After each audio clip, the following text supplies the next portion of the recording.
want to make a start by saying welcome to everyone. We've got quite a few people online. I can see over 54 people, so that's good to see. It's our first ever virtual WIFA pilgrimage. My name's Harjit Singh. I'm the chair of Watford Interfaith Association.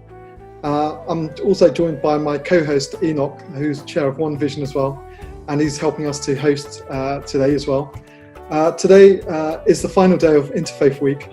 It started on Remembrance Sunday last week, so from the 8th of November 2020. So throughout the United Kingdom, hundreds of events have taken place. Annually in Watford, we hold a pilgrimage usually starting from the synagogue in Nascot Wood as part of Mitzvah Day as well. This year we've decided to still hold our pilgrimage but in a virtual form. This week has been a particularly busy week with Remembrance Day, One Vision and side-by-side meetings. Some of you might have attended that meeting as well. The Christmas lights switch on, Diwali, Bandi Shore celebrations that took place yesterday, and our event today. So a big thank you for everyone for joining us. So can I pass on to Enoch, who will be co-hosting with myself. Good afternoon, everyone. Thank you, Harjit. My name is Enoch, and it's a pleasure to be hosting today's Zoom platform. So firstly, thank you all those that have sent their video presentation and are here to represent their faiths. All the Watford Faith Association team for their continued support. Also, to thank Lucas and Tiret for bringing it all together. Actually, Lucas, he traveled to Brazil and he's putting together all these video for last day or two from Brazil. Thank you so much, Lucas. This week is Interfaith Week, and it is seen as an occasion that is intended to celebrate the UK's religious diversity and to strengthen ties between communities of different faiths and religious beliefs. It helps to promote understanding and tolerance between people with religious and non-religious beliefs. Also this week, it highlights the good work done by Watford Interfaith Association and One Vision bringing communities together. As you all know, there is no doubt that Watford is a diverse town. We have different communities. This will enable greater interaction between people of different backgrounds and develops integration between communities. We also celebrate diversity and commonality if we think about this interfaith platform. It opens new possibilities for partnership with other groups and communities. And we have joined today with all the faith leaders, the community leaders, and also local and national leaders who are coming and supporting this wonderful event. There is a lot of work done behind the scene, so I would ask you to sit back, relax, and see what's going on within our Watford. Thank you. Thank you very much, Enoch. So to start proceedings, we've got our elected mayor and patron to WIFA, Peter Taylor, who's actually going to spend a couple of minutes just welcoming everyone as well. Peter himself has actually, for whatever activities we've done under WIFA, Peter's shown full commitment and support to our organisation, and I just want to take this opportunity again to thank him for all his hard work and commitment that he shows to the communities of Watford. So over to you, Peter. Thank you very much, Harjit. It's a pleasure to be joining you all, and thanks to everyone who's organising this and getting all the technology sorted, because I know it's not as easy as it might appear. So thank you to everyone who's involved in making today's event happen. I know I've only got a couple of minutes, but I saw lots of you earlier this week at the One Vision event, which I thought was a really positive event, and I had to leave early to dash off to the YMCA celebration to celebrate all the work that they do supporting people who are sleeping rough or homeless in Watford. And I realised that I was particularly excited about this event because I was actually going to a place of worship to meet people face to face, that obviously following all of the rules about social distancing and masks and everything else. But I know that for lots of us, and particularly for faith communities, this is a really tough time that we had earlier in the year. We weren't able to meet for acts of worship, and of course those rules are back in. I know many of us will have different views about that, but the reality is that it is very, very tough. And talking to Tim Roberts, actually saying about how much I'm looking forward to, again, just being able to attend a religious service, to meet friends and family, to be able to sing, to be able to participate in worship. I think lots of us have found this year difficult, and actually are looking forward to that, being able to do that again, and recognising that we perhaps in the past we've taken those things for granted. In the future, when we are able to meet again and to worship in our normal ways, we certainly won't be taking it for granted following this year. And so though it's tough, I think it's important to remain optimistic. We've got all the news now about a vaccine, we've got light at the end of the tunnel, and so I'm really grateful to the faith communities throughout Watford who've been amazing this last year supporting people in need. As I say, I completely recognise that this has been a difficult year, but I'm looking forward to next year and to being able to join you again for the normal pilgrimage, and for joining you in your places of worship as you serve the town, serve each other, and draw closer to God. So thank you for allowing me to be part of today, and I wish you all the best for this event and for the year ahead. Happy Diwali to everyone who's celebrating that, and happy Nepalese New Year for anyone who's celebrating that tomorrow as well. Thanks very much, Harjit. Thank you, Peter. We also have our Watford Member of Parliament, Dean Russell. Dean has been attending Watford Interfaith Association meetings regularly, and also he's a very good friend of all the communities together working.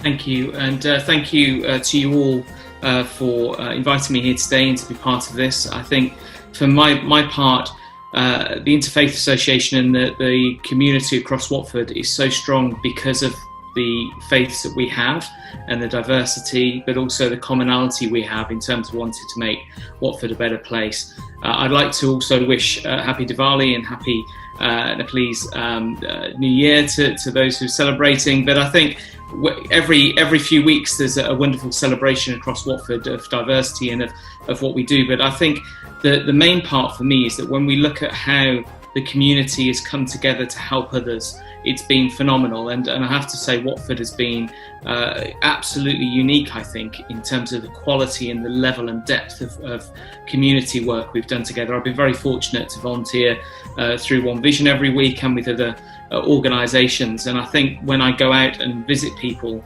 the reassurance that help is there and that support is there, but also the emotional support.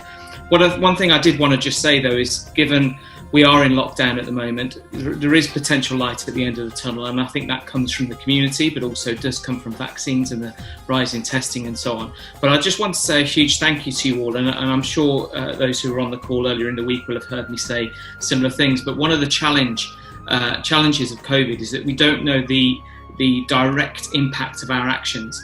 And my point in Parliament earlier this week in a speech was that we will never know the grandfather whose life we've saved through wearing a mask because we didn't give them COVID. We will never know the parent who can hug their child this morning and not have to suffer the effects of long COVID because they washed their hands and we washed our hands before we perhaps saw them and touched something in the supermarket. And we also don't know the impact that we had through social distancing that meant that perhaps somebody could go to work tomorrow instead of self-isolating. And God forbid, we will never need to know the nurse that held our hand in the hospital should we go into hospital because of COVID. The impact of our actions, what might seem small, of wearing a mask, of washing our hands, of distancing from each other, actually has a massive impact, even though we don't see it. And I think the faith communities across Watford have been really powerful in getting that message across. And I've been lobbying behind the scenes to make sure that we can get back to normality in terms of, or at least close to a normality in terms of group worship and so on. So I'll continue to push on that. But I just want to say a huge thank you to you all for everyone who thinks to put their face mask on when they go into a shop or keep that bit of distance, because you really are changing people's lives. And it also means we're getting closer to normality, because actually the more we can reduce the spread of COVID, which has no conscience, it has no need to exist other than to spread, by us stopping that, it means that we're getting closer to normality. So the big announcements like vaccines and testing are really good news, but if we can all just act as though we've got COVID in the sense of making sure that we're keeping others safe, we will make a big difference. But also, just on that point, if anybody needs any support, any guidance or any insight, or needs any updates on the rules, please do contact me at dean.russell.mp@parliament.uk. I'll gladly share and help wherever I can. But for the moment, thank you, heartfelt thanks to you all for following that guidance and making sure we're keeping the entire society safe. My final point on that is that I've long felt that small steps climb tall mountains, and this is a tall mountain to climb. But if we keep going, if we keep making these small steps, these small sacrifices, then we will get through this together, and we will definitely be stronger for it. Thank you. Thank you, Dean. We have the Bishop of Bedford, Bishop Richard Atkinson. Thank you very much. Good afternoon, everybody. It's a great joy to join you as one of the three bishops in the Diocese of St Albans, but also, as some of you know, until not so long ago, one of the co-chairs of the Interfaith Network, who of course are the organisers and champions of Interfaith Week. It's really special to be part of both this interfaith event, but also to celebrate the Watford tradition of pilgrimage, interfaith pilgrimage, which I've known well in the past. I'm sure I'm not alone this Interfaith Week, among all the other thoughts I've got, of holding in my thoughts and prayer, giving thanks to the life of Rabbi Jonathan Sachs, a great champion of faith and someone that we all celebrate. Particularly, I'm reminded this Interfaith Week of two of his books. One, The Dignity of Difference, an exposition of the value of each of us and that actually it is the difference that we celebrate, and true unity is when that difference is given dignity and rejoiced in. And then the other one, more recently, Not in God's Name, both a realistic look at how extremism can emerge from religious sources, but more importantly, a celebration, a call to all of us to work together for a strong society, cohesive society, and to bring that shared experience, which is essential to the well-being of our communities. Seems to me this Interfaith Week, as in all Interfaith Weeks, celebrating the dignity of difference and standing out against all that would abuse and misuse faith is so important. Earlier, at the very beginning of the week, I was involved in another event with Bernardo's, and there were contributors like this afternoon from across the faith spectrum. There was lots of shared experience, some of the distinctive ways in which the current pandemic has affected different communities. But where did we end up? We all ended up with the importance of hope at this time. As a Christian, for me, hope is in Jesus Christ, but particularly in that image of the light that shines in the darkness, a theme that echoes, of course, the triumph of good over evil celebrated at this time of Diwali. So thank you very much for being part of allowing me to make a small contribution today, to be with you, to bring the greetings of the wider Diocese of St Albans in this Interfaith Week.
Our next speaker is a new spiritual leader of Krishna consciousness community, Vishaka Devi.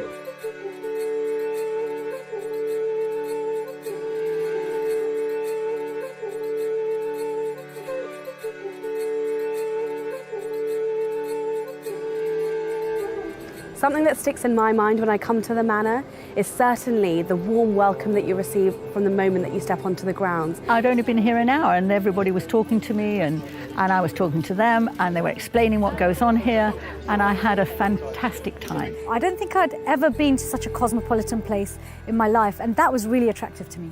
This is a total difference to my normal way of life. But I love and enjoy the cultural difference. It's an oasis for thirsty souls and minds, and there's a lot of healing, peace, love and tranquility and wisdom. I think the concept of self-realisation gives you a confidence that a lot of things in this lifetime, in this world, don't give you in the same way.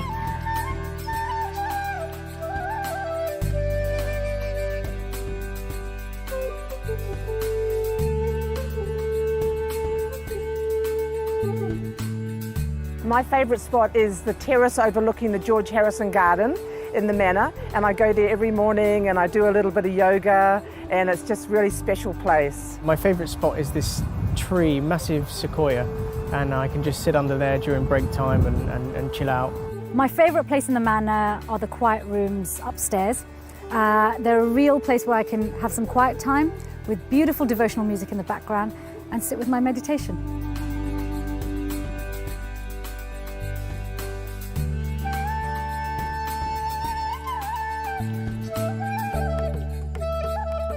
The cows are actually really affectionate when you get to know them. They respond to their names and they love it when you feed them, and it's probably the best place for me. When I drive through the gates, everything falls away. All my busy life falls away and I become very calm. And I don't know where it's coming from. It's just beautiful and I love it very much. Very, very much.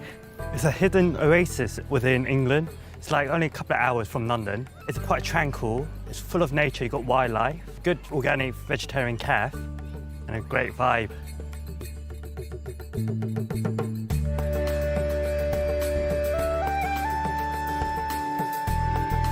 During week, you're running through the city, seeing clients, stress, obligations, deadlines, budgets. And then you come here and it's just peaceful, nice, quiet, you meet like-minded people. You start again thinking about what's really important in your life. It's almost like you're having pain, and when you walk through those gates, by the time you reach the building, you're happy.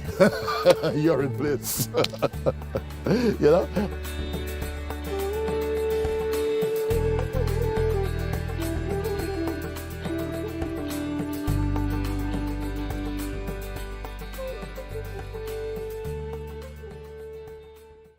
Thank you. Such a beautiful place. If you haven't been there, please go and visit. We have Vishaki joined us. Vishaki, if you could come and share a couple of minutes with us, please.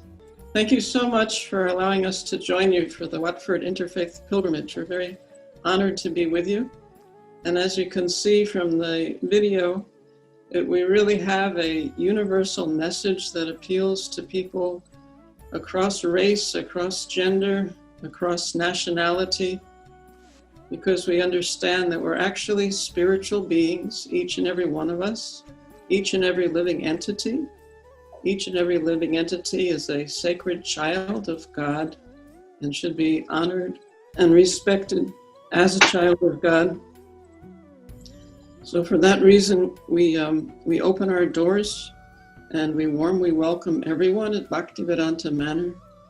We especially introduce people to the wonderful science that's presented in Bhagavad Gita, where Krishna, another name for God, he introduces the idea that simply by accepting that God is supreme proprietor of all planets and all beings, that he is the benefactor of all our austerities and all our sacrifices.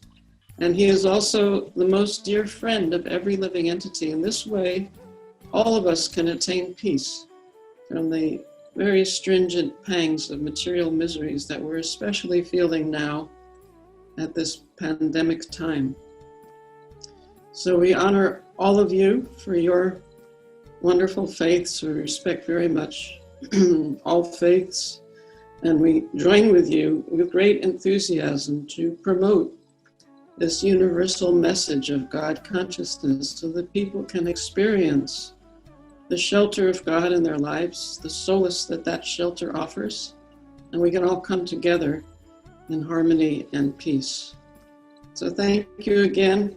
We're very grateful to be with you, and we look forward to a wonderful collaboration in the future. We recently visited the North Watford Mosque, and we met with Mr. Jacob. He's the president of the mosque committee, and also we met with Councillor Asif Khan. And Councillor Asif Khan is here. He's also a county councillor. Councillor Asif Khan, over to you, and followed by we will show you the North Watford North Watford Mosque video. Thank you, Enoch, and thank you, Harjeet, and thank you, Watford Interfaith Association and One Vision for hosting such a wonderful event. But sadly, this year it's online and rather than in person, which previous years have been. We are in testing times, and it's a time where we all are tested in different ways. You know, we've got hunger amongst some. We've got loneliness, we have stress, the stress of the loss of income, decline of income. And we've had, all of us have experienced know people who've actually experienced the loss of life or illness. And what happens is that these trials and these things that are happening, actually people are responding. And part of the Muslim faith, the Islamic faith, is that we believe that as a human being, got three overall relationships. They have a relationship with their Creator, which is fulfilled with worship and prayer. They have a relationship with themselves about the rules and regulations regarding eating, dress code, and things like that. And also there are rules and regulations and relationships related to other human beings. And that is what I've seen across Watford, and the way that is responded, and faith groups have responded irrespective of what faith groups, and which has been a unifier. Patience, perseverance are all things that we get taught in faith. That the hope of a better future, that altruism, we can see where so much time has been given to others and helping others, whether it's with food banks, and whether it's with helping people to deal with their mental health or to help people grieve. And the gratitude that's faced by people, that very simple thing is what I've found with volunteering, and that drive is just a thank you is all why people sometimes do that gratitude. And what I've seen is different faiths, and what I have experienced is different faiths coming together as a collective and exhibiting all these high values which God, in my opinion, which God has come and said, look, these are ways in which you can fulfill that relationship with fellow human beings. So, that is what I see from this particular this pilgrimage, where people of different faiths are coming together and bringing those concepts and ideas and helping one another. And Enoch, back to you, and you have a video of that visit from North Watford.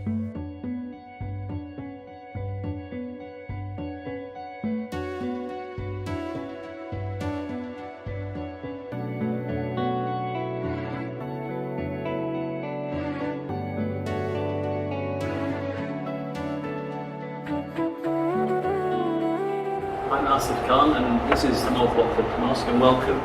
So this is the entrance of the mosque. This was built in 2004, and as you can see, this is the entrance of the particular mosque. They were granted a Queen's Award for the work that they do within the mosque, within the community and wider community. It's a great honour that they receive this particular award. So this is the entrance, and as you can see within the mosque, one of the key things is this Arabic calligraphy throughout, and you can see some of the translation of it. So the mosque is a centrepiece within the Muslim community, and it's a place where worship takes place daily, 5 times a day at this particular mosque. I'd like you to introduce here Haji Yaqub, who is the president of the mosque, who set these particular mosques committee up. And again, it's done and used frequently every day, from dawn to sunset, this particular mosque. We've got the COVID restrictions in place today in this particular period, but again it's used as a centre area.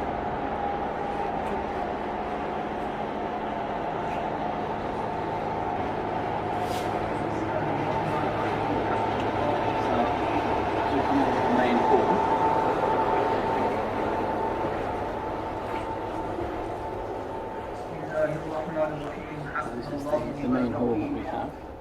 People are doing some remembrance service here. Just pray the midday prayer, and then we come into Bismillahirrahmanirrahim. Hasbunallahu wa ni'mal wakeel.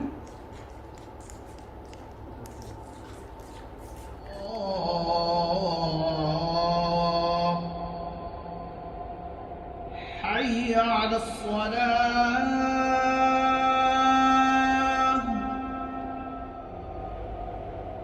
حي على الفلاح حي على الفلاح.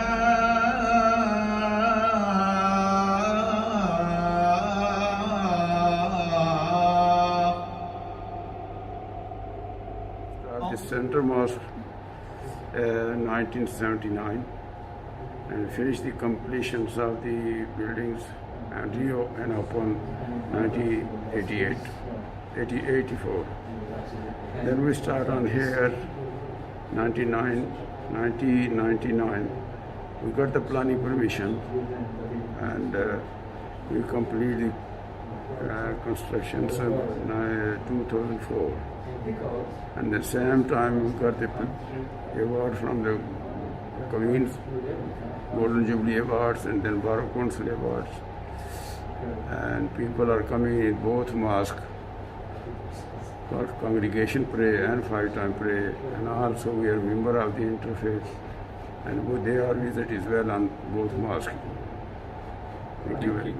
The mosque plays a pivotal role within the Muslim community and also the wider community, and the charity work that it does, money collection it does for worthy causes is a great testament to the hard work that the Muslim community has done there. The mosque is open to people to come and visit and ask questions for the moment, and it is one of the bedrocks of the wider Watford community. Just to clarify, that was done before the lockdown, so the mosque is closed today due to COVID restrictions. Thank you very much, Izzy, and thank you for that clarification as well. Can I also just add the sincerity and the hard work that Asif does for the community is well understood by us as faith groups, and may still continue with the good work that he does. He's also a county councillor as well, so a lot on his plate there. Can I swiftly move on to Anthony Curran? I think he's actually on there, and he's actually the Watford Hospital chaplain. So if I can ask Anthony to come on and just say a couple of words, please. Thank you. Hello from Watford Hospital Chaplaincy. I'm Anthony. I'm the head of pastoral care for West Herts NHS. Obviously, no matter which faith tradition we're from, we might well at some point come into the hospital, either for treatment ourselves or to support a friend, a relative, or a member of our community. Our job in the chaplaincy in the hospital is to make sure that people of all faith traditions and those of none get access to the pastoral care, religious care, and support that's appropriate to them. We offer faith support for over 3,000 members of staff and over 600 patients each week. I very much look forward to working with all of your communities in close collaboration to support our patients and our staff at Watford General Hospital and their various faith traditions. I wish you all every blessing as we continue along our interfaith pilgrimage today. Anthony, thank you for those kind words, and hopefully we'll keep in touch as well. And if I can move on to our next speaker, which is Father Jeff, who was who's the previous chair of Watford Interfaith Association, and so he's got a close affiliation, and he's also still part of the executive. And so if I can ask Father Jeff to take the reins and actually introduce St. Michael's as well today. I came to St. Michael's in 2009 and as the vicar, and St. Michael's is the Church of England parish church for West Watford and the Castleberry Triangle and Holywell. And one of the peculiarities of the Church of England is that we are given a kind of responsibility for everybody in the parish. Now that's many thousands of people, but to my mind, what we're asked to do as pastors is to minister as far as possible to everyone, whatever faith they belong to or of no faith. So when I came to St. Michael's, I felt that the fact that it was a multicultural area and there was strong multicultural and interfaith activity going on was just a great thing. It was just lovely. And to meet so many people and to be able to interact with so many people, and it's to me it's always been about people. That in my eyes, we are all God's children, and God wants us all to have lives of faith and peace and love and happiness. And if I can do a little bit to help that along, that's what I try to do. Again, I would say that the video that you're about to see was made before the lockdown. So St. Michael's is not open for public worship, but it is open at certain times of the week for private prayer.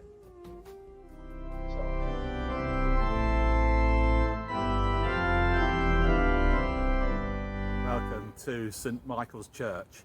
I'm Father Jeff, I'm the vicar, and I'd like to invite you in.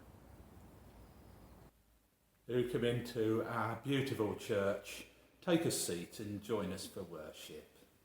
We have a Eucharist or Holy Communion service here every Sunday at 9:30 a.m, which you're welcome to join either in person as a member of the congregation or to join us on our YouTube channel, which is St. Michael's Church, Watford.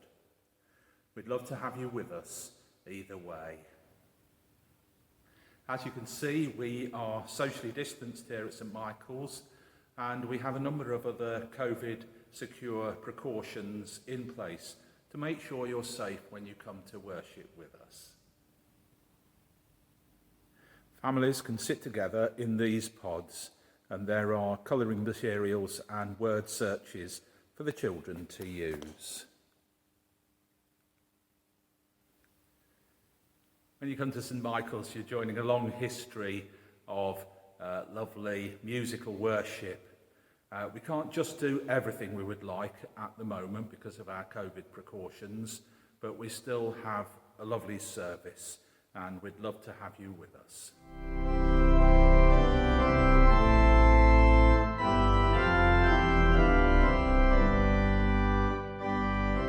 Thank you, Father Jeff.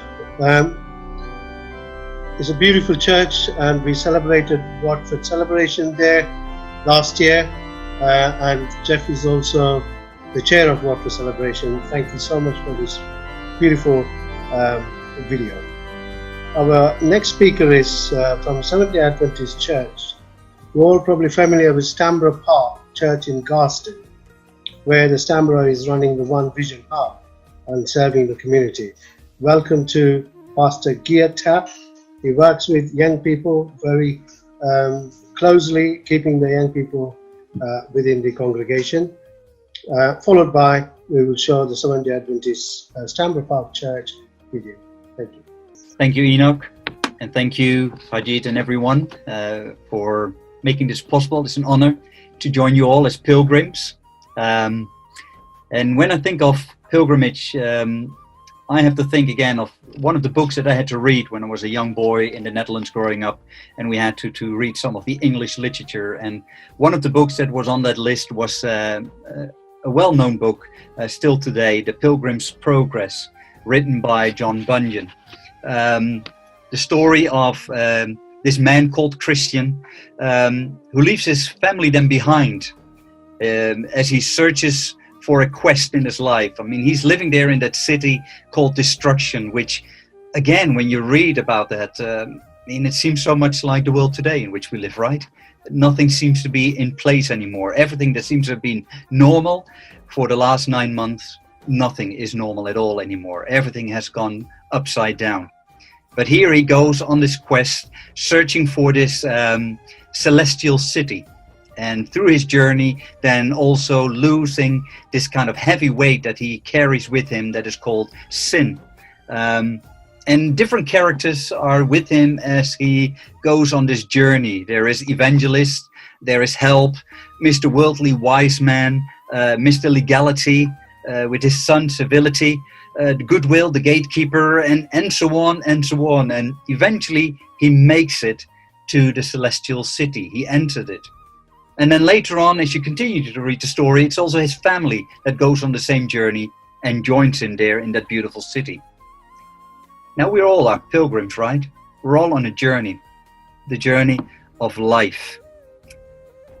Today and these days, it's life in which we have to contemplate, we have to find rest, healing. We're searching for things. We all do that. Something in us, human beings, and it's beautiful that in this week and in this moment together we can share it with one another, how we are searching together and helping each other to find a way. And I think it's much more meaningful that we can do this together, that we're not doing it on our own in our little corner, but that we can open our doors to one another, open our experiences, our faith to one another, our searching. So thank you for allowing me as an Adventist, as a pastor, but even more so as a human being who's like you, searching for, call it the meaning of life, to find it together, to help each other in that.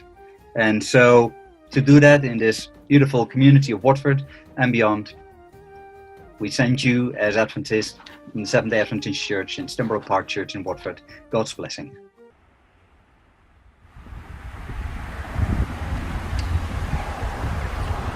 So, this is Stanborough Park Church, one of the churches of the Seventh-day Adventist community here in England, and a worldwide church when you Google it on the internet. This building was built in 1927, this church. But before that, this whole area used to be a very spiritual place and also a place of health and teaching. Within the Adventism circles, there are two schools of thinking very strongly presenting. One is about education, the other one is about health, taking care of your body. And so with that we built many hospitals since the 1840s and many schools. And so this was a whole area where we had a sanitarium, again to do with the health issues around the 1800s and early 1900s, and then eventually a community asked for a church. And so the first stone was built in 1927, and in 2000 the extension, which we call Stanborough Park Centre, was added to it, which gave a lot more opportunity to interact with the community and to have conferences and all kind of groups coming and train. So do come with me as we come into our building.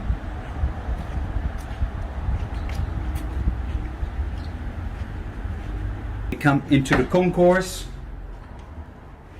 which is the area where people come together, especially on Saturdays when we have our worship services. This is where we meet with one another. So here we are on the main stage of the auditorium where the traditional service takes place. And within Seventh-day Adventism, we believe in the baptism, the conversion of someone who is an adult in a way, or a young person who knows what he or she really believes in. So we ask a person for the personal conviction. When they then find that they are ready to be a follower of Jesus Christ, we have the baptism.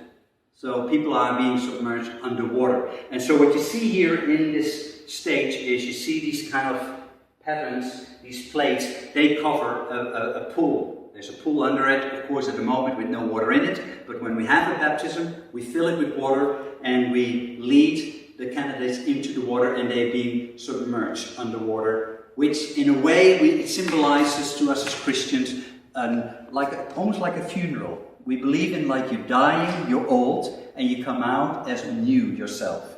And so that is what we do here during a special baptism service in our church.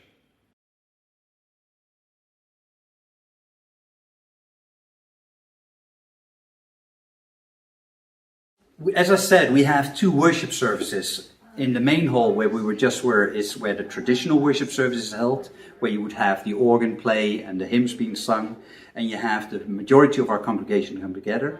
But we do have a second worship at the same time happening, which is called the parallel service, running parallel to the other service, which is more contemporary, where you will have a band with guitar, piano, drums, and different types of songs.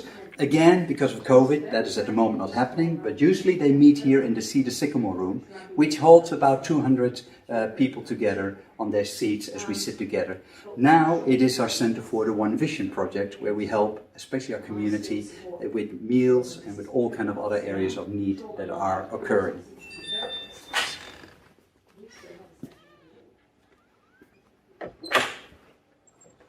So this is the place where usually we would be worshipping on the Saturdays with the contemporary style, but at the moment we're worshipping by taking care of the needs of our community, reaching out to our community, as you can see, with all the food parcels that are being distributed here and are also being given by all kind of different shops and organizations to help and feed the people in need. And of course that need is still growing, and so this ministry will continue to go, and that's called the One Vision Project, which is part of the Stanborough Park Church. Thank you for your ministry, what you're doing for the community. Our next speaker is the new lead of our Ahmadiyya Muslim community, Shazib Athar, followed by a video of their mosque. Thank you very much. Good evening, everyone, and Assalamu alaikum wa rahmatullahi wa barakatuhu. May the peace and blessings of Allah be upon you all. So fundamentally, as you've quite rightly mentioned, I am new to the area, and it's brilliant to see such a great initiative taken up by the Interfaith Committee and Society. Just briefly speaking about Islam, Islam teaches us two main things. It states that we should observe the rights of God and observe the rights of our fellow human, i.e. mankind. And it's all well and good to observe our 5 daily prayers and recite the Holy Quran, but that part of our faith cannot be completed until and unless we implement what we have learnt. And that is done by the second part, which is through the observance of offering the rights of our fellow human being. And so we also had the privilege to partner up with One Vision through the Harvest Appeal, I believe it was, where we were very kindly invited to help and support the community.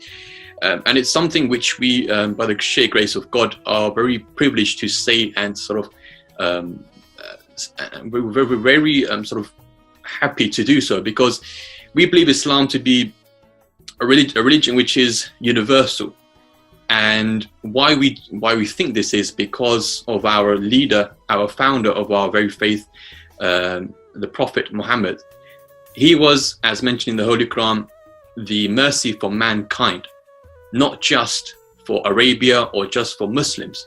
And so through his practice, we also endeavor to make sure that we extend this hand of help throughout society, regardless of what faith or what creed or what background or ethnicity one belongs to.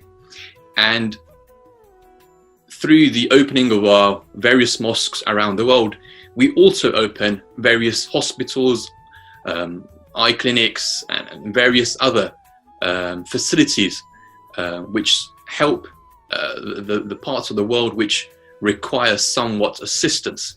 And this is what we believe as Muslims, as Ahmadi Muslims, is the sheer crux of religion, which is to benefit one another, regardless of whether or not the other person is a Muslim or not. And quite recently, we had the opportunity to open up a state-of-the-art hospital in Guatemala, and we have sort of accomplished various feats around the world with regards to humanitarian efforts. Alongside our sort of humanitarian efforts, we also have our own charity, which is called Humanity First, which is always on standby to help out in any sort of disaster relief, whether that be in Africa or in the East, you name it. So that's sort of our message of the Ahmadiyya Muslims, is that we are out there to support our fellow human, which we were prescribed and which we were taught by our founder, the Holy Prophet Muhammad, peace and blessings of Allah be upon it. Now, apart from that, we also try more locally, as mentioned in the beginning, to help the people around us.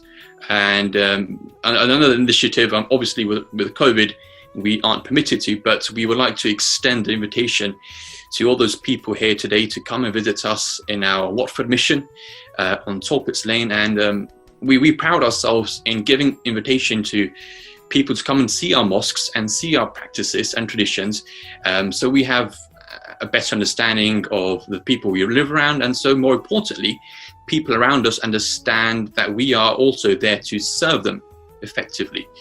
And His Holiness, I'm not sure if many people know, but the Ahmadiyya Muslim community is spiritually guided by a caliph. His name is Mirza Masroor Ahmad. He resides in Surrey, and he is the international leader of our community. So everything and anything we do is through his sort of leadership.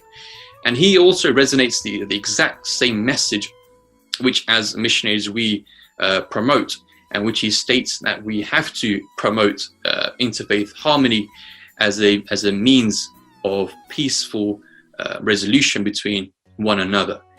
Now, without further ado, please, I hope you enjoy the video which we have compiled, and over to you, Enoch.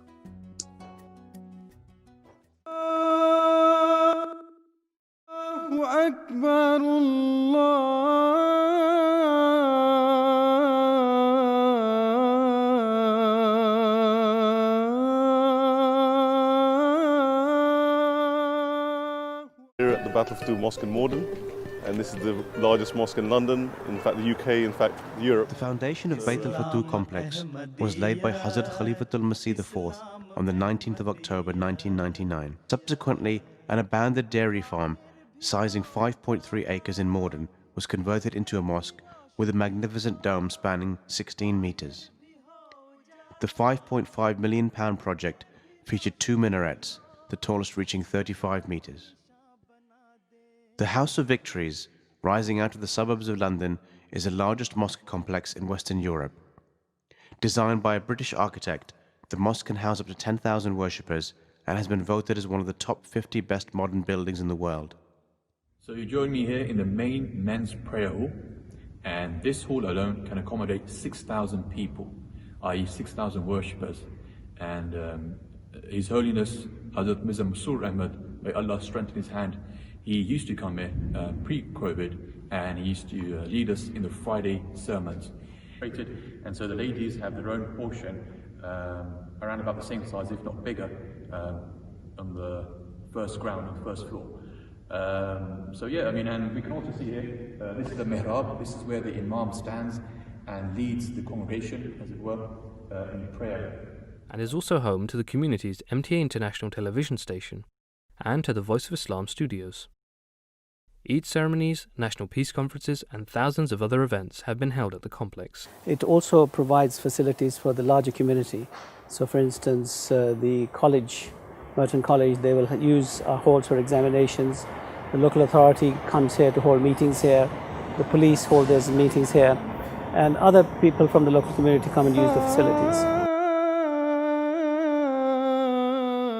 The event took place at the Beit al-Futuh Mosque in Surrey for men and women hall, giving attendees the opportunity to visit and gain insight from them. Exhibitions offered were from accountancy, telecoms, IT, and many others. This year,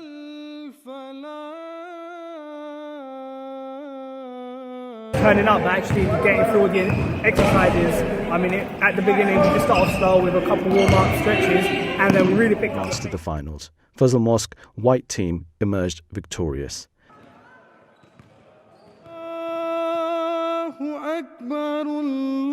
Constant meal every time they come here. They know they're going to get served a meal. So get you for ladies tomorrow for lunch at 1800 for the men. Yeah. So tomorrow, because it's Saturday, there'll be a big crowd here. 2,900 tomorrow. Okay, nearly 3,000 meals tomorrow. Excellent. So on this Friday night and Saturday night. Friday and Tuesday. And Tuesday, sorry. Friday and Tuesday night. They prepare meals and package them and take them to the Feed the Homeless in London twice a week. And that's been going on for many, many years now. Yes. Many years. We want to make ourselves open as possible as a mosque, as a complex, and as a library.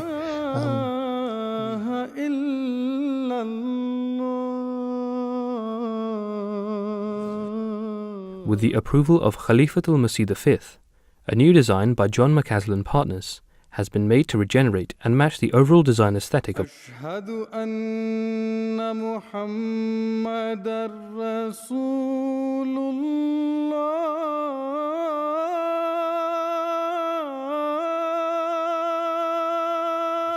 Well, this one is just so beautiful and huge, and it's just been so lovely to walk around and see people just spending time here, praying, but also just talking to each other and just being in the space. It really feels like a sort of community centre as well as a place for worship itself. It was just great to see how welcoming it was. I was saying to you earlier, I didn't necessarily know that you could go into mosques kind of as a visitor so easily, so it was really interesting to see that. I think people just need to go and visit them and just see people being and living and being with their friends and their families and their communities. Now, apart from the Beit al-Futuh Mosque here in Morden, we also have another mosque in Southfields, and that's the very first mosque built in London, and that mosque is called the Fazl Mosque, and so that holds historic significance not only for the community but for the country as a whole. And a significant mosque being that in Tilford, where His Holiness resides, and that mosque is called the Mubarak Mosque, and so these major mosques here for the Ahmadiyya Muslim community, they hold a huge significance. Now, closer to home at Watford, we also have a mission house on Tolpits Lane, and we extend our invitation to all the viewers and listeners of this video to come after lockdown and join us for tea, for a chit chat, and we'll be more than happy to receive all of the guests who wish to come.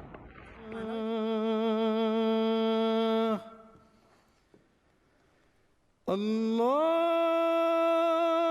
Akbar,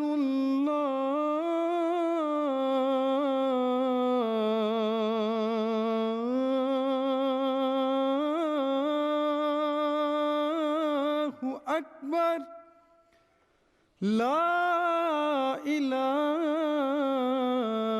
illallah.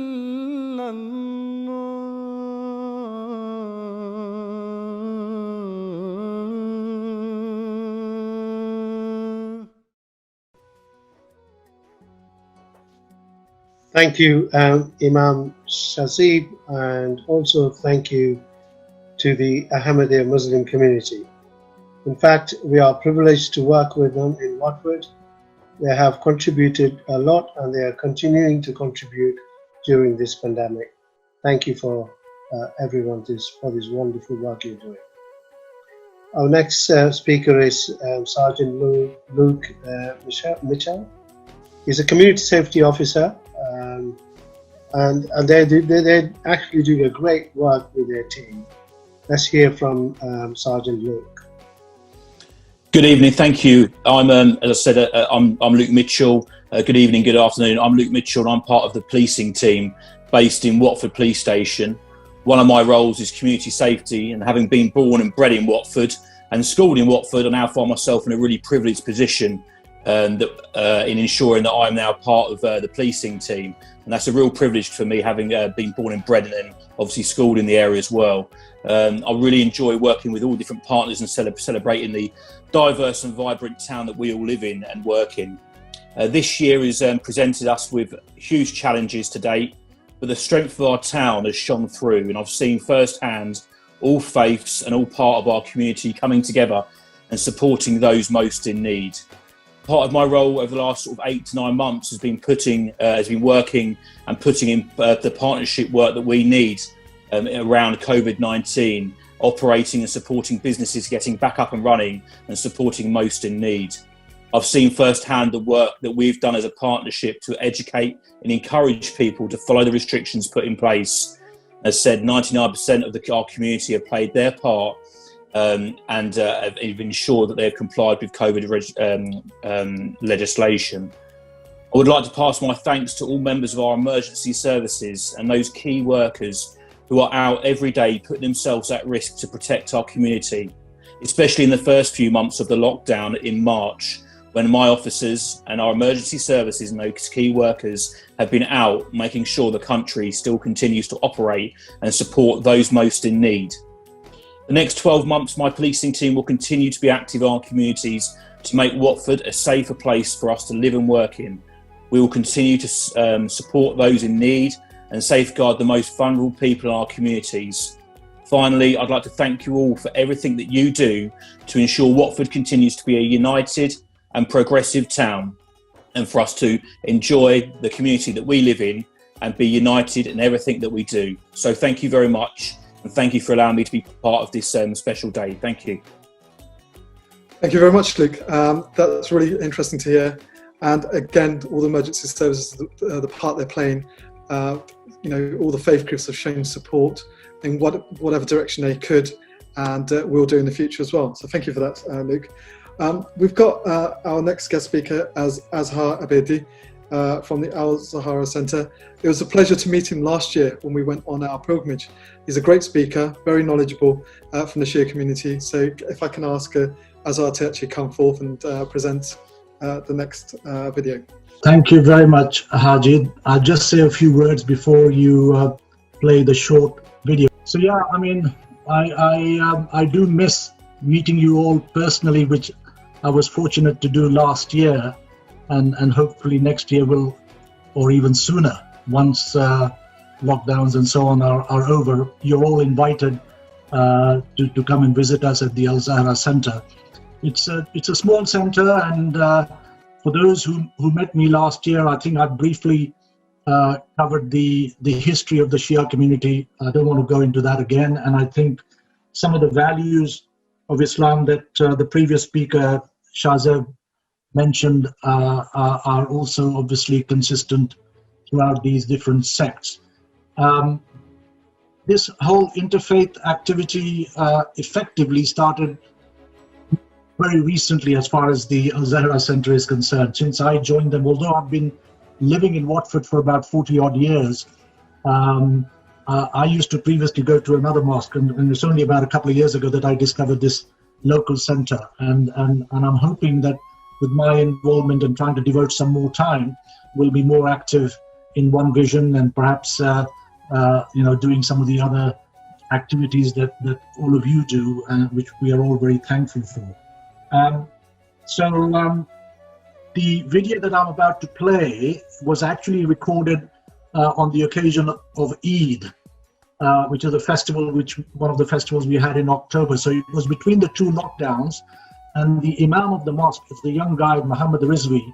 He's basically recorded a short message and a walking tour of the center. So if Harjit, you could play that now, people will get an idea about this kind of protection we are taking in the mosque during COVID, and the sort of measures that have been put in place in the mosque. Assalamu alaikum. I want to wish you all a very happy and blessed Eid. At this special time, it's important to remember that we must continue to do all we can to stop the spread of coronavirus. The virus is still around, and we have to stay safe to avoid an increase in cases and more deaths in our local community. Please continue to keep your distance from those people you don't live with. Wash your hands as much as you can, 20 seconds or more throughout the day, and in enclosed public spaces, make sure to wear a face covering. Although we want to come together and celebrate Eid at this moment, please don't gather in large groups in people's homes. Following these rules will help us protect the most vulnerable members of our community, especially the elderly and anyone with underlying health issues. And remember, even if you yourself are not vulnerable, you can spread the virus onto others, to those you love. For their sake, please follow the rules. As you know, we have had to put in place strict measurements to ensure it's safe for us to pray. So, for example, in our mosque, we have hand sanitizers, we must wear masks, and we must bring our own prayer mats.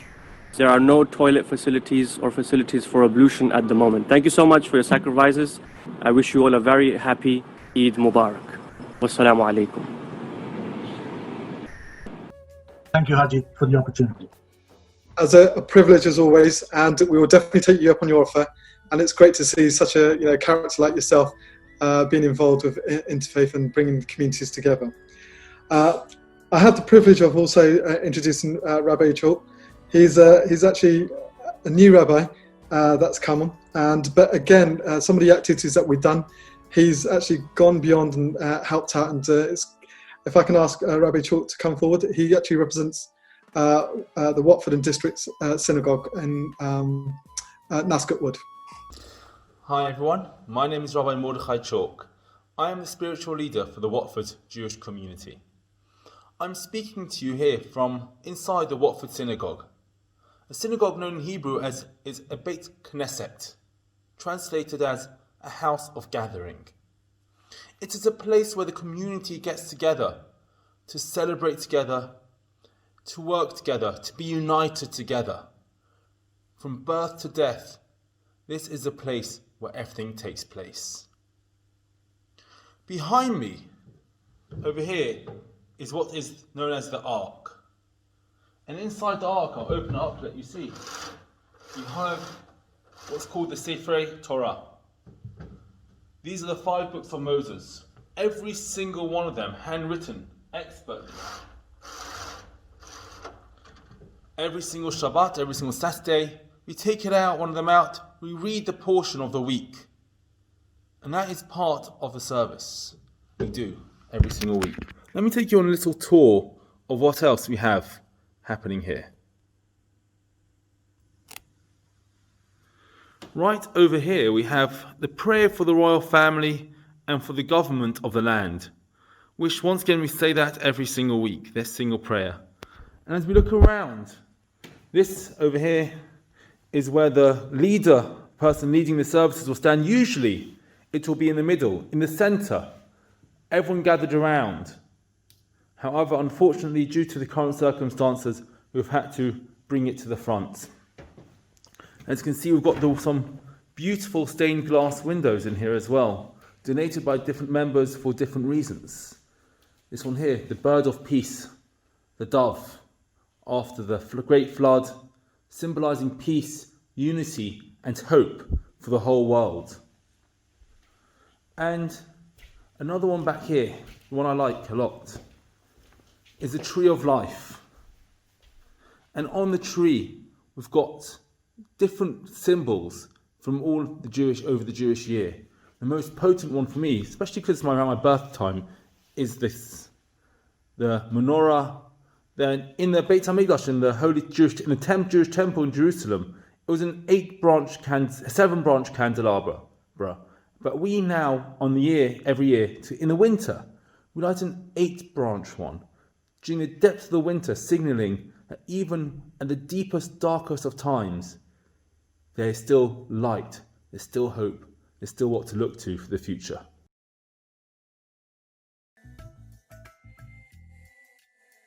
That was brilliant. That was from Rabbi Chalk, who actually gave a guided tour of the synagogue in Nascot Wood.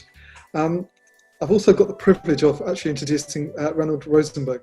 Reynold, known for quite a few years now, he's actually the chair of Hertfordshire Interfaith Forum, and also he plays a major role in his local interfaith group as well. So if I can ask Reynold to actually talk and also to mention something about the Jewish community as well at the same time. Unexpected opportunity. I was only talking about the Arts Interfaith Forum, so let me talk about that in the beginning. Arts Interfaith Forum is a collection of all of the interfaith groups across the county, of which I should say Watford is one of the most active ones. We aim to pull together the interfaith groups so that they can share ideas, share successes, and steal each other's best plans. And that's good, because the more people that get involved and the more successful we are, the better we are. We also become a major communication channel between the faiths and Watford County Council. So it runs from the council through to the Interfaith Forum, through to the members of the Interfaith Forum, and down the interfaith groups will go down to the actual faith groups, who, let's face it, do all the work really. Now, I was somewhat confused. I thought this was going to be a Diwali celebration, so I prepared for that. But in the event, just sitting here, I have been so impressed by the move towards interfaith, and in particular, Bishop Richard's point about the passing of Rabbi Jonathan Sachs is so good as an interfaith advertisement that it gives me tremendous courage. It also happened at a Watford event, as I said. Watford Interfaith is one of the major active interfaiths across the county. And this is the first pilgrimage I've been on. And I have to say it is the most comfortable one. I haven't left my chair the whole time. And it doesn't matter about the weather, I'm perfectly safe here. However, I did come in anticipation of Diwali, so let me show off my research here. Diwali is a celebration of the return of Ramachandra. He was the 7th avatar of Vishnu, having beaten the demon king Ravana in battle. Everybody impressed who says we don't do research. Diwali, which is next week, has been celebrated for 2,500 years by Hindu Sikhs and Jain. And in these unique times of COVID, as many of the speakers have pointed out, please do celebrate it in a safe manner. That is, social distance, masks, and wash hands. So a word about the the Jewish side, as the rabbi couldn't be here in person. We are anticipating our own Festival of Light, which will be in December, which is Hanukkah. And many synagogues will be exhibiting their giant 8-branch candle. Hope you can take the time to visit when we light them up. In the meantime, have a safe time. Shubha Diwali, and thank you for having me. Thank you, Reynold.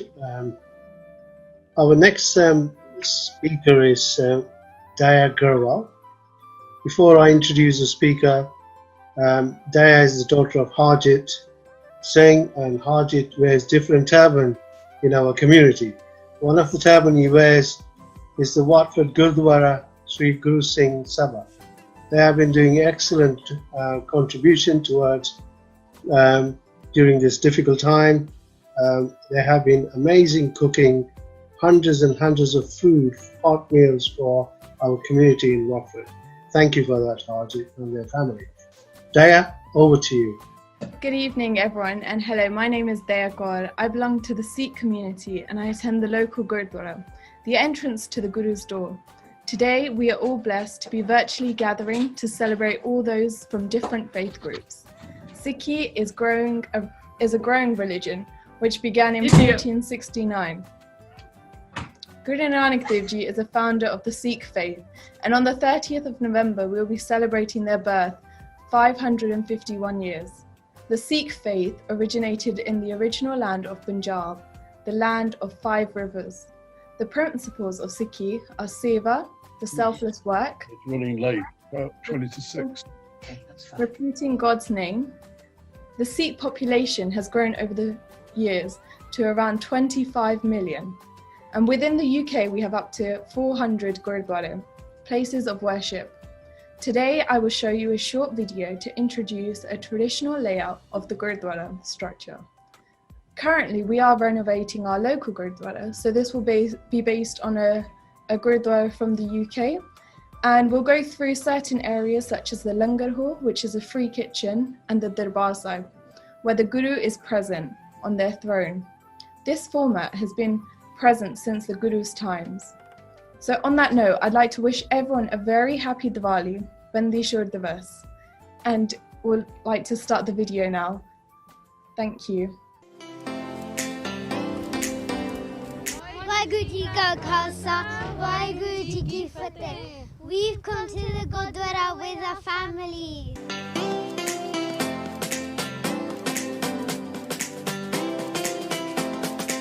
This is the Nishan Sahib. Look how tall it is. You can see our Gurdwara for miles. Girls, what's the first thing we should do when we come to the Gurdwara? We should cover our head. Why have you covered your head when you've come to the Gurdwara? To show respect to my Guruji. When we come to the Gurdwara, we must take our shoes and socks off. Some people do Joriandi Seva when they come to the Gurdwara to wash their sins away.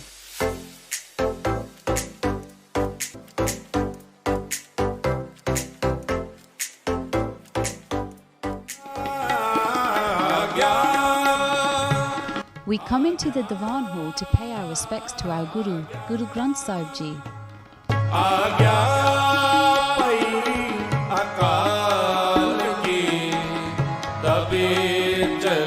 When we are standing in front of our Guru Sahib Ji, we always say, Waheguru Ji Ka Khalsa, Waheguru Ji Ki Fateh.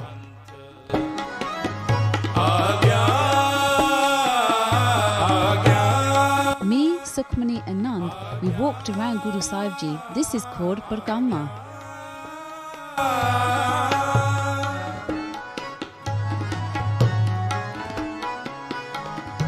We also had yummy deg in the Diwan Hall. This is a sweet blessing from our Guruji.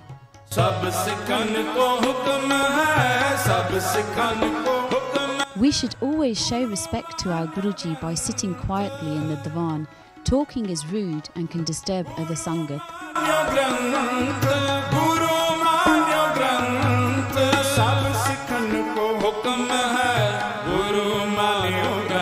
When leaving the Diwan Hall, we must matha take to Guruji. This is to show respect. The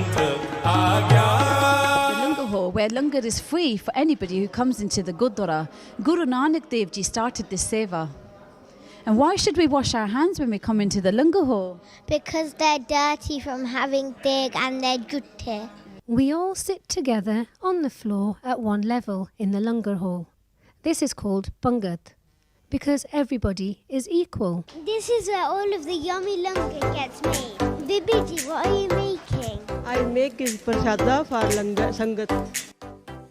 Lots of seva happens in the Gurdwara on a regular basis.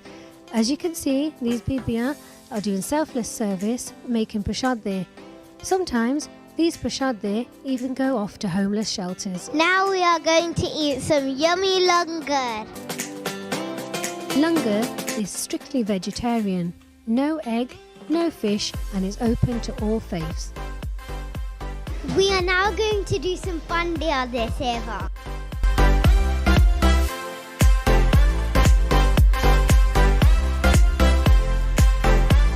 Well, we have lots of different types of seva you can do, from washing the dishes, drying the dishes, making prasad, making dala sabjiya, and also serving. We do this to make us humble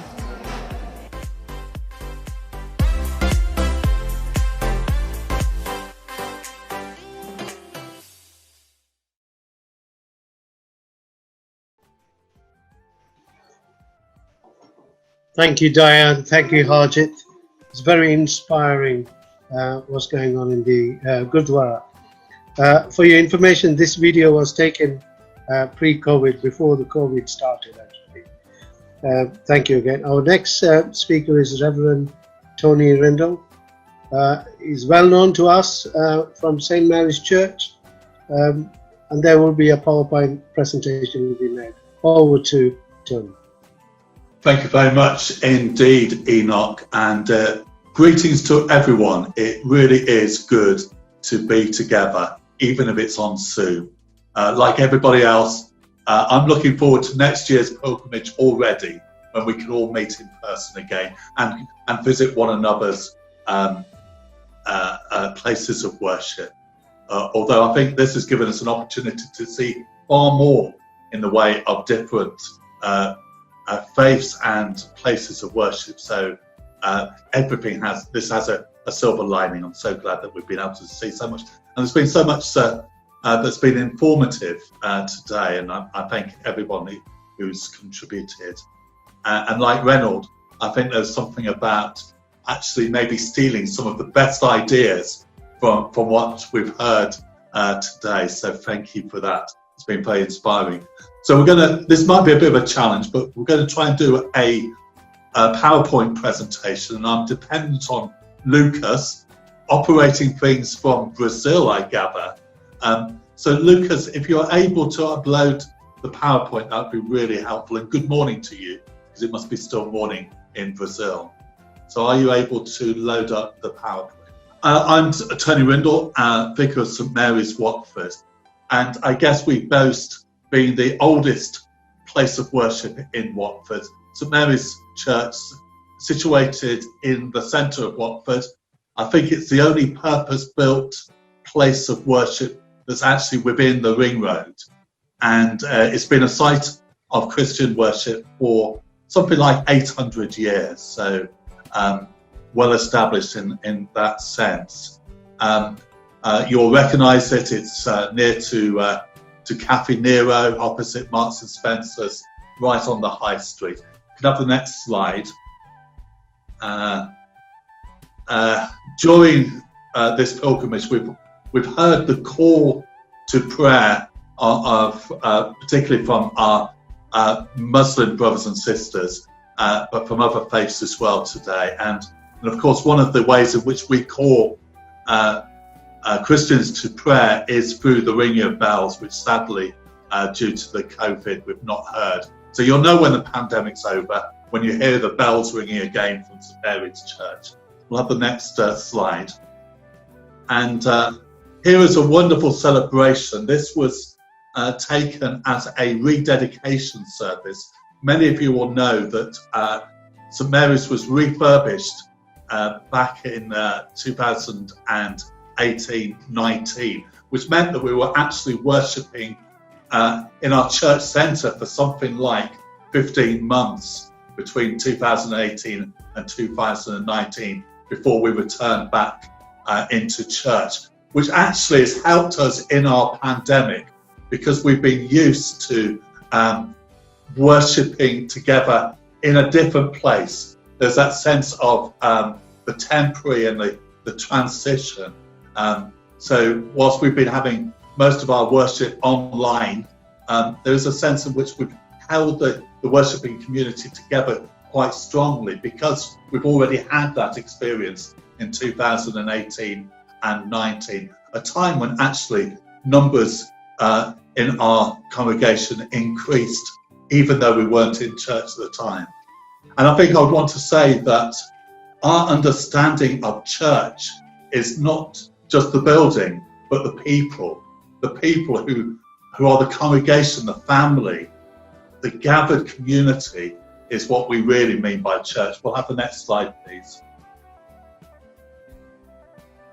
And so just to show how our latest refurbishment has really opened up the church. It's much lighter and brighter, and removing the pews and having the chairs gives us a much more versatile feel to the building. Probably true to say that in the 800 years history of the church, there are many probably every 100, 150 years, there's been a major reordering, refurbishing of the church. So much of what you see there in terms of the arches are sort of from the medieval period. There's quite a bit of Victorian architecture as well as the modern improvements. The next slide, please. And that's just at the east end of the church. Traditionally, churches face east to worship, symbolising the dawn, the start of a new day, a new beginning, which is, of course, resonates with the Easter story of resurrection and new life and new beginning, which is why most churches faced eastward. And there we see, of course, Christ on the cross. And in front of that is the communion table, an important part of church life. So just quickly moving on to the next slide, and again as well, please. And then the east window, that sort of sense of the triumph of Jesus, once crucified on the cross, risen again, and then ascended into heaven. Moving on quickly, because I know that we're slightly behind time. Again, that sense of gathering to worship, and that really was a celebration when we were back in church. The next slide, please. And here we have the two children deep in Bible study, and just to sort of say that, the main focus of who we are and what we believe is our understanding of Scripture, the Bible, and the authority of Scripture. And we hope that we live our lives according to that authority.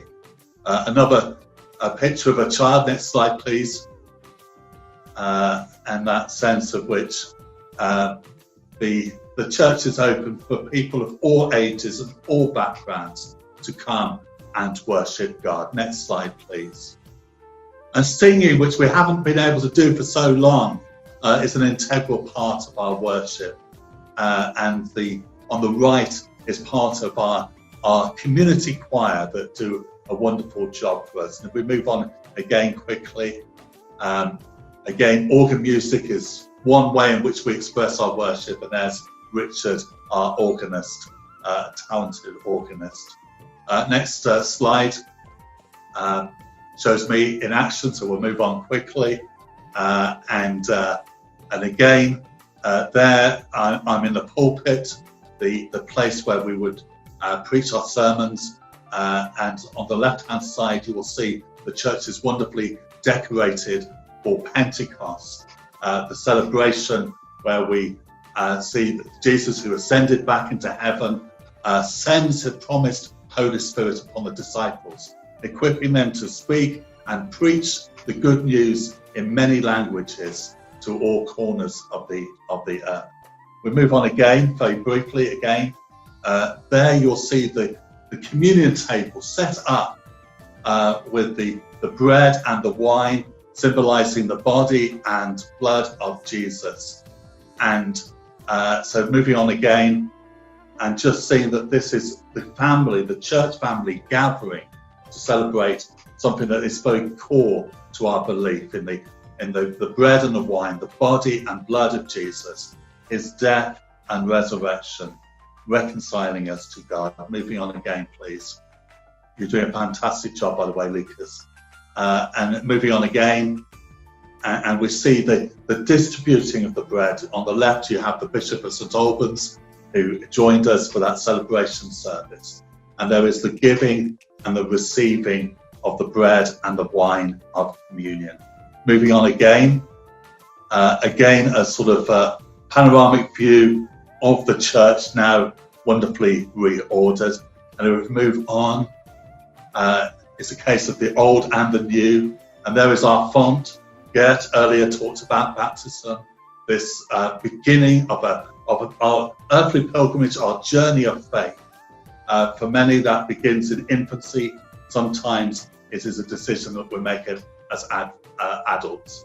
If you take the next picture, there's me baptizing one of our youngest members of our congregation, and we see that symbolism of the water being poured over the baby's head, symbolising cleansing, new life, because there's a sense in which if it were an adult, you would go under the water, ending the one life and rising to a new life in Christ, dying to sin so that we might live the risen life of Jesus.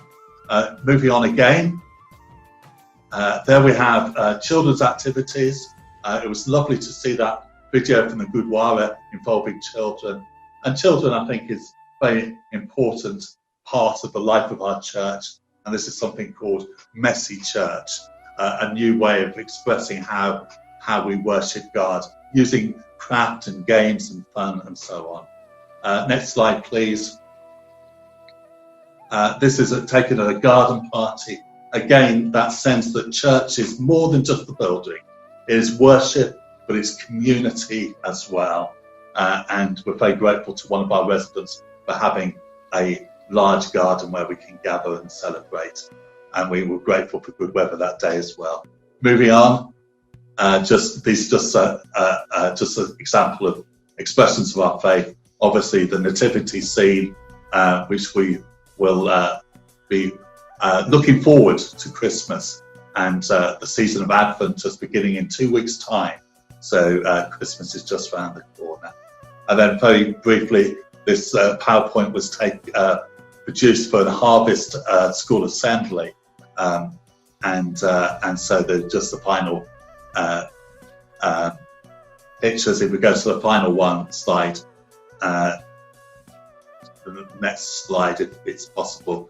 And there we see all the gifts that we bought. This was obviously last year rather than this year, but the gifts that were then donated to the food bank as part of our responding to God's generosity by being generous ourselves. And there, a new inscription, part of the reordering of the church. And I'll finish with this, where it says, "His God's love endures forever. Amen."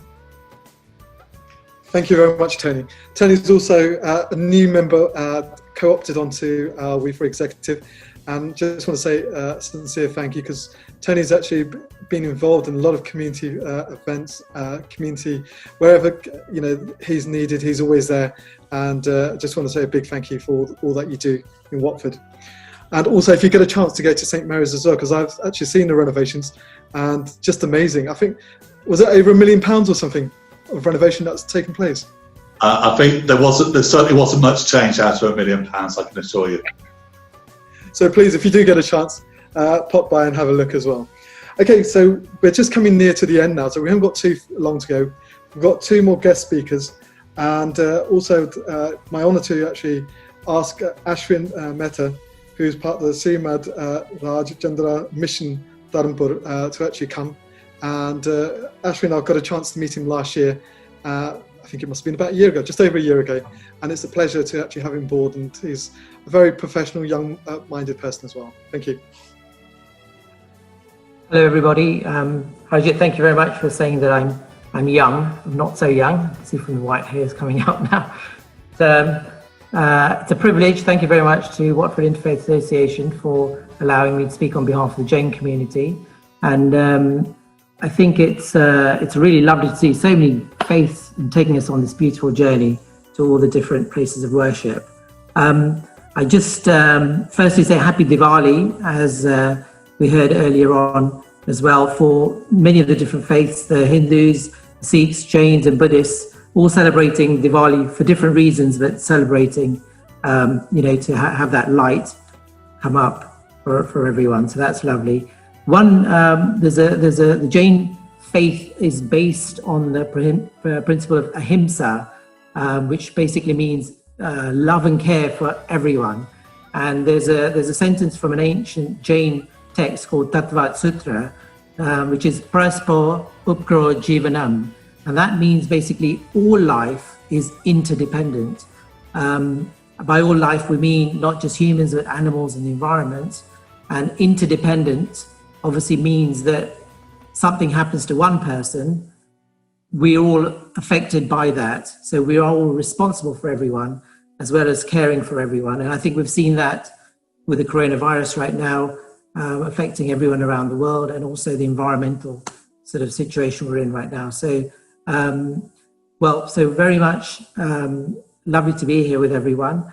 And I think we're going to watch a quick video. And I would just say, on behalf of Srimad Rajchandra Mission Dharampur, we'd invite you very much warmly to come and visit our centre in Bushi when the time is right and the lockdown is finished.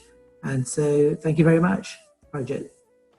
Welcome to the Srimad Rajchandra Mission Dharampur London Spiritual Centre, a centre which serves the community by offering activities that nourish the mind, body and soul, and is a place of worship for the Jain community. Srimad Rajchandra Mission Dharampur is a global movement that endeavours to enhance the spiritual growth of Sikhs and benefit society. With its international headquarters in Gujarat, India, the mission has over 100 centres catering to adults, youth and children across the globe in North America, Europe, Africa, Asia and Australia. The building where the London Spiritual Centre now stands was built in 1888 as a Sunday school for the parish of Bushi Church under Diocese of St Albans, Church of England, and later used as a local community hall. In 2017, the building was acquired by Srimad Rajchandra Mission Dharampur UK and has since been fully refurbished for modern use, whilst retaining key significant architectural features.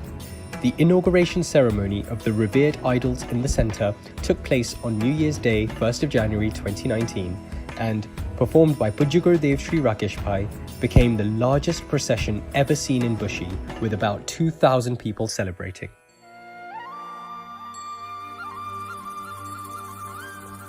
As we walk into the foyer, we pay reverence to our Guru, Pujya Gurudev Sri Rakesh Bhai, the founder of Srimad Rajchandra Mission Dharampur.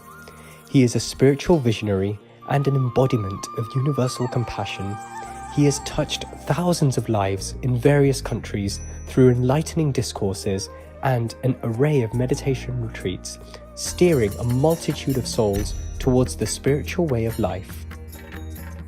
At the Divine Shop, one can find several tools of connection. Every item is lovingly designed to help the seeker stay focused on the path, from soothing music, meditation CDs, elevating books, and enlightening discourses. We can now make our way up to the Jain Mandir temple, which is on the first floor, a place of worship and prayer. Jainism, recognized as one of the great 12 faiths of the world, is a living faith which embodies noble values and spiritual elevation by leading a life of love and respect for all living beings, with an aim of attaining liberation from the cycle of birth and death. Like Hinduism and Buddhism, it originates from India. In what Jains call the present age, there have been 24 Tirthankars, or great enlightened spiritual teachers who have shown us the path to liberation. The temple here houses the idol of Lord Mahavir, the latest great enlightened teacher born around 599 BC. The white marble idol and surroundings were carved in India and weigh 7 tons. Also upstairs is the mezzanine, which provides an overview of the main hall and is used as a multi-purpose space which can also hold small exhibitions, including those depicting the multiple charitable activities of our organisation under the Srimad Rajchandra Love and Care Initiative. As we enter the main hall, the Guru Mandir on the ground floor, we first see a golden idol of Srimad Rajchandraji. After Lord Mahavir attained liberation about 2,500 years ago, several enlightened souls have expounded the philosophy of Jainism.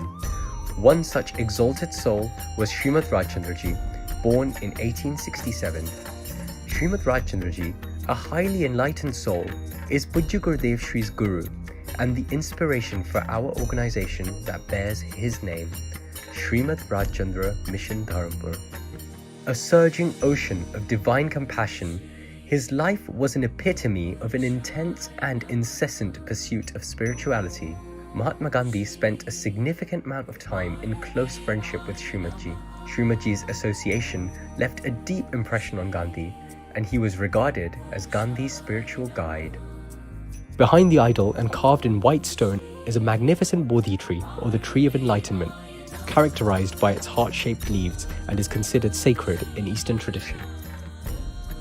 Displayed in panels of the Guru Mandir is Sri Atmasiddhi Shastra, the prime jewel amongst Srimadji's writings, the quintessence of his wisdom. These 142 verses are compact yet profound in content. This magnum opus in philosophical literature deals with the soul and its existence and the path of attaining liberation. The copper and marble panels around the hall illustrate the 142 verses in Srimad Ji's own Gujarati handwriting. The main hall is also used for various activities of the mission, such as viewing of discourses, meditation retreats and workshops, self-development courses and training programs, yoga and well-being sessions, devotional music sessions, interfaith meetings and conferences, supportive programs for local communities, as well as weekly group meetings and spiritual classes for children aged 4 to 16. The London Spiritual Centre also has a kitchen with a multi-purpose function suite. The versatile space is used both as a dining facility and as an additional space to carry out other activities of the mission. We look forward to warmly welcoming you to the London Spiritual Centre. For more information on the spiritual, educational and charitable activities being carried out by the mission, please email london.events@srmd.org. We're moving on to our final speaker.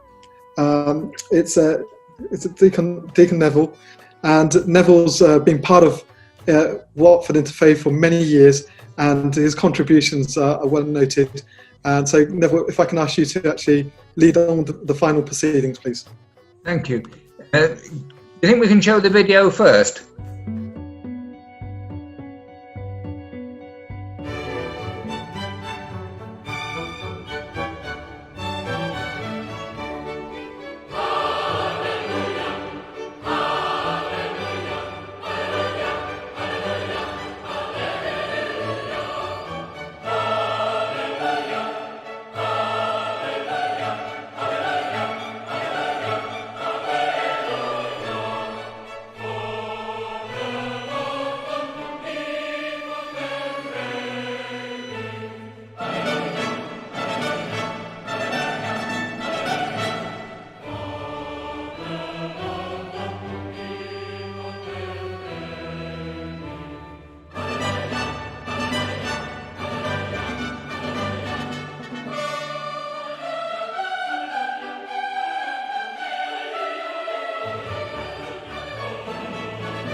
So, welcome in this very strange way, Holy Rood Church.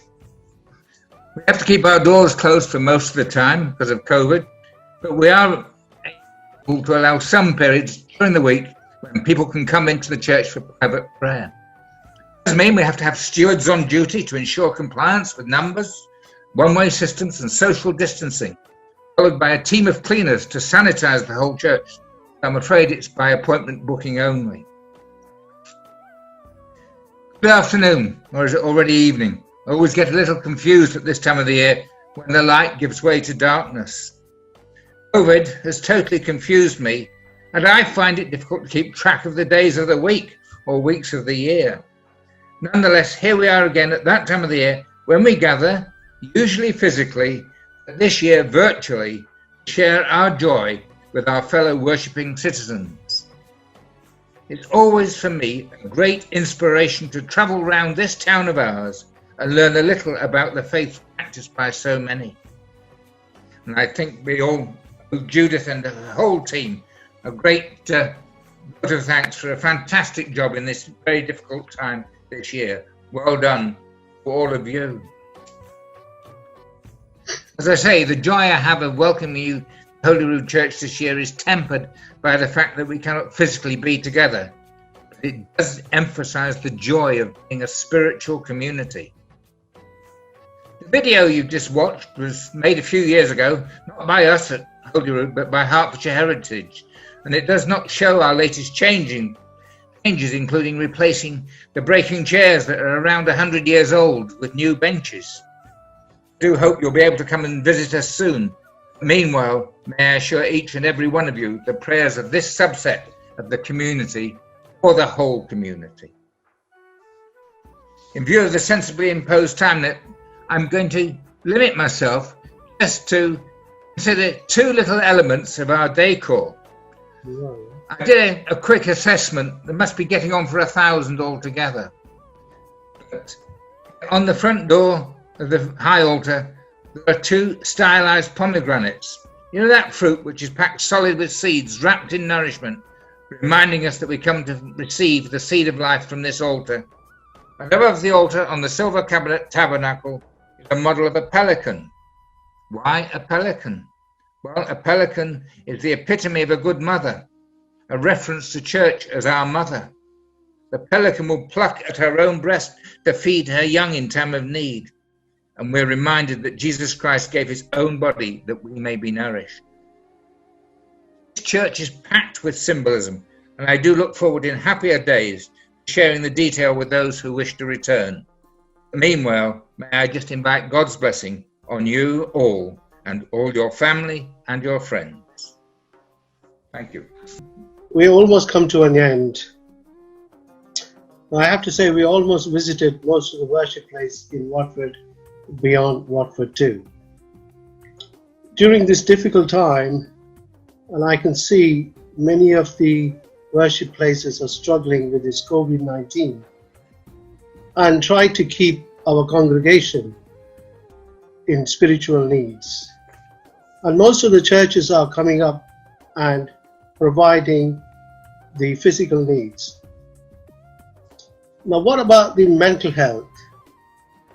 What about the emotional needs of our congregation, beyond our congregation? The people who live in non-faith.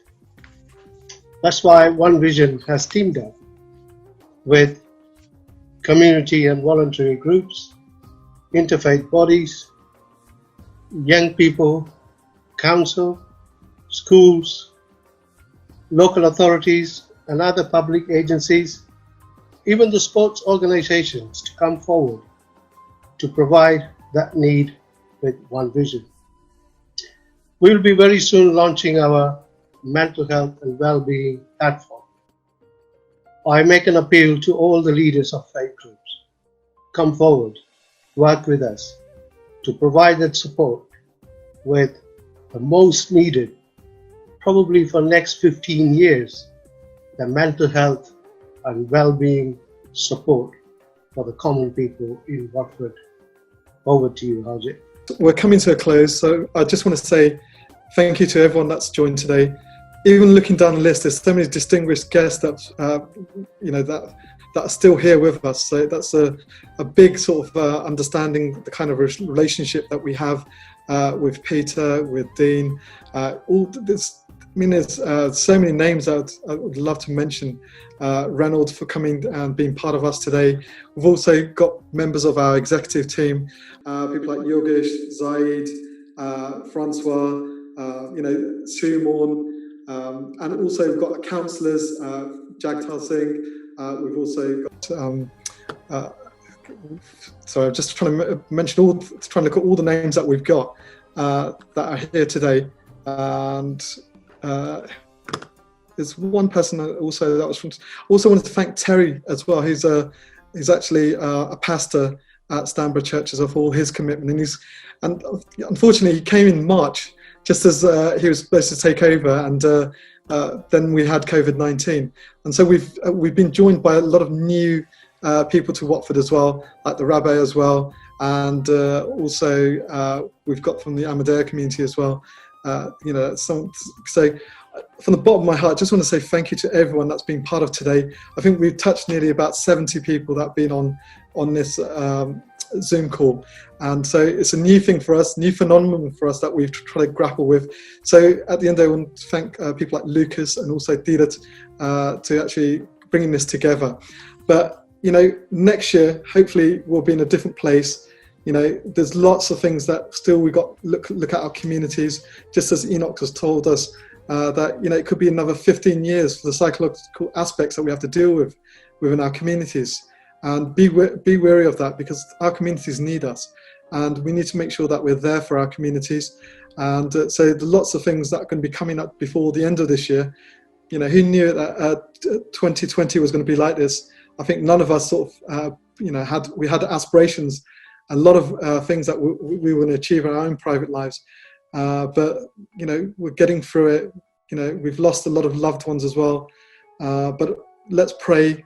Let's think about those people that we have lost as well. But as people of faith, Watford is so unique, in the sense that we can bring people together. There's so much love here in Watford, and it's the contribution of all the faith leaders, the communities, our political leaders as well. So I just want to say thank you to everyone that's joined us today. And I know it's slightly, we were thinking to finish up, we'll finish by about 1:45. Usually every year we finish about 6 o'clock, so we're on time in that sense. We usually start about 12:30, going up to 6 o'clock. Today we start at 4, and we're finishing just before. Actually, sorry, it's gone by 6 o'clock. So may I wish you all the best, and all the best for the coming year as well. And I wish to give my love and my prayers to each and one of your communities as well. Thank you very much.